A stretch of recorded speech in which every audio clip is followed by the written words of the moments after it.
हातिम बिन आसिम है रहिमहुल्लाह, बेटी छोटी है, मासूम बच्ची है, कहने लगी बाबा आप जाएं हज पे, हमारा राज़िक अल्लाह है, आप नहीं है।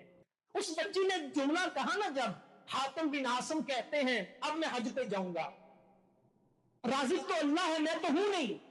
वो जो घर में खर्चा था साथ लिया, हज पे चले गए। वहां से बादशाह का गुजर होता है, बादशाह को प्यास लगी, दरवाजा खटखटाया, अंदर से वही बच्ची बाहर निकली, कहा मुझे पानी चाहिए। अल्लाह ऐसे असबाब पैदा करता है, अल्लाह हाजियों के घर में रहमतें पैदा करता है, लेकिन हज करने के लिए जाने वाला बंदे का पुत्र हो, हलाल के पैसों से हज करे।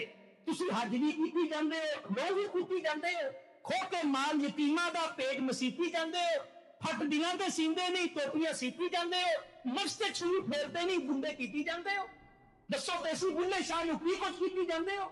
इस तरह का हज अल्लाह को नहीं चाहिए। फकीरी में अल्लाह के घर में जाना, गरीबी मिस्कीनी लेके जाना, अल्लाह वहां से अमीरी अता करके लुटा देता है।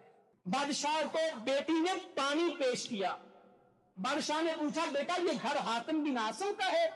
बेटी ने कहा जी वो मेरे बाप हैं। बादशाह कांप उठा, कहने लगा वो हज पे चले गए? बेटी ने कहा जी।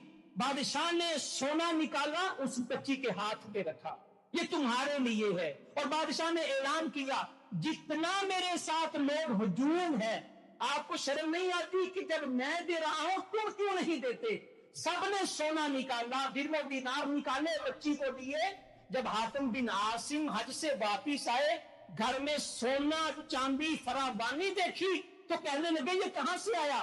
बेटी कहती है बाबा राज़िक अल्लाह है, जब आप हज पे गए अगले ही दिन अल्लाह ने हमारे खाने का इंतजाम किया। बादशाह का गुजर हुआ, सारा वाकया सुनाया। अगले जुमले जो बच्ची ने कहे वो बड़े प्यारे जुमले हैं। कहने लगी बाबा अभी वो बादशाह राज़िक नहीं था तो आपके हज की वजह से उसने हमें इतना दिया। बाबा जो आप हज अल्लाह के लिए करके आए हैं, अभी अल्लाह की तरफ से भी आना है, वो पता नहीं कितना होगा।